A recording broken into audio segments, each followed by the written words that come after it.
তুমি রহমানুর রহিম হইয়া তুমি কেমন করে আমি গুনাহগারের জাহান্নামে নিক্ষেপ করো রে মাওলা। আল্লাহ বলবে, ফেরেশতারে তাড়াতাড়ি শিকলটা ছাড়। ওই এমন জায়গায় হাত দিছে ওরে না ছাড়লে আমার রহমান রহিম এই নামের পজিশন ঠিক থাকে না। জোরে কোন না আল্লাহু আকবার, আরো জোরে আল্লাহু আকবার। মুসলমান ইমানদার, এটা আমাদের জন্য শ্রেষ্ঠ নিয়ামত। কথা বলেন ঠিক কিনা? বিসমিল্লাহ হচ্ছে উম্মত মুহাম্মাদের জন্য শ্রেষ্ঠ নিয়ামত। কিন্তু এই নিয়ামতকে নিয়ে একদল নাস্তিক মুরতাদরা উঠে পড়ে লাগছে জাতীয় সংসদ থেকে, সংবিধান থেকে বিসমিল্লাহ ওঠানোর জন্য। কথা বলেন ঠিক কিনা? আমরা দীপ্ত কণ্ঠে বলতে চাই, জাতীয় সংসদের সংবিধানের মধ্যে বিসমিল্লাহ থাকবে কি থাকবে না? আমরা বলতে চাই, যারা তোমরা বিসমিল্লাহকে উঠাতে চেয়েছিলে আল্লাহ তোমাদেরকে দেশ থেকে বের করে দিয়েছে। কথা বলেন ঠিক কিনা? এরা বলেছে যদি সুযোগ পাই আমরা রাষ্ট্র ধর্ম ইসলামকে উঠিয়ে দিব। জোরে কন্না নাউজুবিল্লাহ। আল্লাহ কয় বেশি বাইরো না, বেশি বাড়লে আমি আল্লাহ কমাইতে দেরি হয় না। আমার সাথে বাটপারি, আমার সাথে ধান্দাবাজি, আমার সাথে চালাকি, আমি আল্লাহ বড় চালাক। সুবহানাল্লাহ পড়ে। যতই চালাকি করো, যতই বাহাদুরি করো, থাকতে পারবা না। ক্ষমতা আমি আল্লাহর হাতে। যতই কায়দা করছাও না কেন, আমি আল্লাহ একটা কথা দিয়ে, রাজাকার শব্দ দিয়ে তোমার দেশ থেকে বের করে দিলাম। কথা বলেন ঠিক কিনা? আল্লাহকে পারে কি পারে না? এজন্য ক্ষমতা কারো চিরস্থায়ী। ক্ষমতার চেয়ারে বসে রাষ্ট্রধর্ম ইসলামকেও বাতিল করতে চেয়েছে। কথা বলেন ঠিক কিনা? আমরা বলতে চাই 90 থেকে 99% মুসলমানের জমিনে রাষ্ট্রধর্ম ইসলাম থাকবে, সংবিধান বিসমিল্লাহ থাকবে। যারা উঠাতে চাই তাদেরকে আমরা এই দেশ থেকে ত্যাগ করবো। কথা বলেন ঠিক কিনা? কে কে রাজি আছেন? তো হাত আল্লাহকে দেখাইয়া দেন। যে কোরআনের মাহফিলের জন্য আমরা অনুমতি চাইতে গিয়েছি, তারপরেও দেওয়া হয়। আল্লাহর কোরআনের মাহফিলে অনুমতি গিয়ে ঘন্টার পর ঘন্টা আমরা বসে থাকছি, অনুমতি পাই নাই। কথা বলেন, কথা বলেন ঠিক কিনা? মুসলমান ইমানদার, এই বাংলার এই জমিনে 90 থেকে 92% মুসলমানের জমিনে আমরা ছিলাম সংখ্যালঘু। কথা বলেন ঠিক কিনা? আমাদের জুলুম করা হয়েছে। পরিসভার জন্য অনুমতি লাগে নাই। এই কথা বলেন। আমরা নেগলেক্ট করবো না, কোনো ধর্মকে ছোট করবো, হকটা বলতে হবে। তারা তাদের ধর্ম পালন করুক, কোনো সে নাই। আমার হিন্দু ভাইরা তাদের ধর্ম পালন করবে, কোনো সে নাই। আমরা কোনো বাধা দেব না। কিন্তু আমাদের উপরে কেন জুলুম? কথা বলেন ঠিক কিনা? কোরআনে মাহফিলের উপরে কেন জুলুম করা হয়েছে? এজন্য মুসলমান ইমানদার, এখনো সময় আছে, রুখে দাঁড়াতে হবে। ইসলামের বিরুদ্ধে, কোরআনের বিরুদ্ধে কোন ষড়যন্ত্র হলে আমরা সেটা বরদাস্ত করব না। কথা বলেন ঠিক কিনা? সামনে আর ভুল করা যাবে? কোন হায়ানাদের হাতে দেশ দেওয়া যাবে? ওই যে 3 টাকার বিস্কুট, পচা ডেট ফেল বিস্কুট আর একটা ডাবরি সিগারেট খেয়ে ভোট দিছি আমরা। এই কথা কোন না? হ্যাঁ, এই কালচার থেকে বেরিয়ে আসতে হবে। আপনার ভোট আমার ভোট আমানত। আপনার আমার ভোট কি? কথা বলেন, কথা বলেন। ভোট আমানত।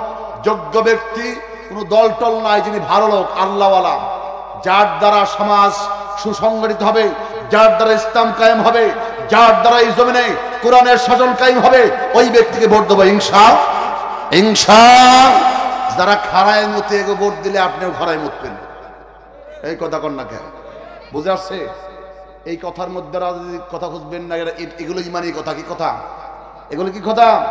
ইমানি কথা। তার কারণ আপনি যাকে নেতা নির্বাচন করবেন, তার সাথে আপনাকে হাসরে আল্লাহ উঠাবে।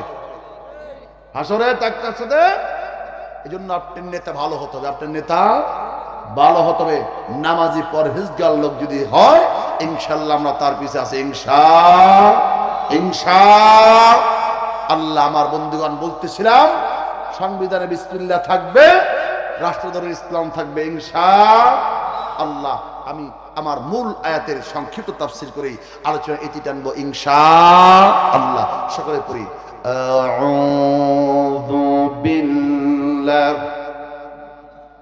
পড়েন পড়েন, নাকি হবে ইনশাআল্লাহ। বিসমিল্লাহির রাহমানির قل إن كنتم تحبون الله فاتبعوني يحببكم الله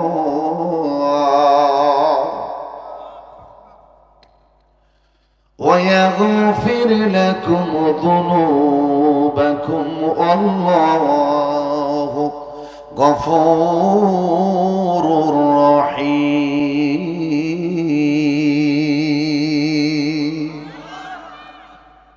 আল্লাহ পাক বলে বান্দা কুল ইন কুনতুম তুহিব্বুনাল্লাহ সে মাই প্রফেট সাল্লাল্লাহু আলাইহি সাল্লাম ইফ ইউ লাভ আল্লাহ সুবহানাল্লাহ আমার নবী দুনিয়ার মানুষকে বলে দিন আমি আল্লাহর মহব্বত পাইতে চাইলে আল্লাহর ভালোবাসা পাইতে চাইলে নবী গো আপনি বলে দিন আপনার অনুসরণ করতে হবে অনুকরণ করতে হবে if you love Allah if you follow my prophet সাল্লাল্লাহু আলাইহি সাল্লাম আল্লাহ উইল লাভ ইউ উচ্চ কণ্ঠে বলেন সুবহানাল্লাহ আল্লাহ বলতেছে আমি আল্লাহর ভালোবাসা পাইতে চাইলে খুব খেয়াল তাফসীর শুরু আমি আল্লাহর ভালোবাসা পাইতে চাইলে আমার নবীকে অনুসরণ অনুকরণ করো কাকে আরো জোরে কাকে ভালোবাসতে হলে আল্লাহকে ভালোবাসতে হলে নবীকে ভালোবাসতে হবে ভালোবাসার মাধ্যমে অনুসরণ অনুকরণ করতে হবে আল্লাহ পাক বলেন আল্লাহ দুনিয়ার জমিনে আমার জীবন দিক আমার নবীকে মহব্বত করবে নবীর ইত্তেবা করবে নবীর অনুসরণ অনুকরণ করবে আমি আল্লাহ ওই বান্দা বান্দির জন্য দুইটি পুরস্কার ঘোষণা করলাম সুবহানাল্লাহ কয়টা দুইটি কাজ যে ব্যক্তি করবে এক নম্বর আমার নবীর মহব্বত আমার নবীর সুন্নাত কয়টা কাজ যেটা বলেন দুইটা কাজ যারা করবেন আল্লাহ বলে ওই বান্দা বান্দির জন্য আমি আল্লাহ দুইটা পুরস্কার দেব সুবহানাল্লাহ কারা কারা পুরস্কার নেবেন দু হাত তুলে আল্লাহকে দেখান নারে তাকবীর পুরস্কার নেব তো এক নম্বর পুরস্কার ইউহিব্বুকুমুল্লাহ সুবহানাল্লাহ পড়েন এক নম্বর পুরস্কার আমার নবীর মহব্বতের কারণে নবীর সুন্নাত মানার কারণে আমার আল্লাহ বলে বান্দা এক নম্বর পুরস্কার আমি আল্লাহ ওই বান্দা বান্দিকে আমি আল্লাহ নিজে ভালোবাসবো দুই নম্বর পুরস্কার আল্লাহ পাক বলে বান্দা শুধু ভালোই বাসবো না ويغفر لكم ذنوبكم والله غفور رحيم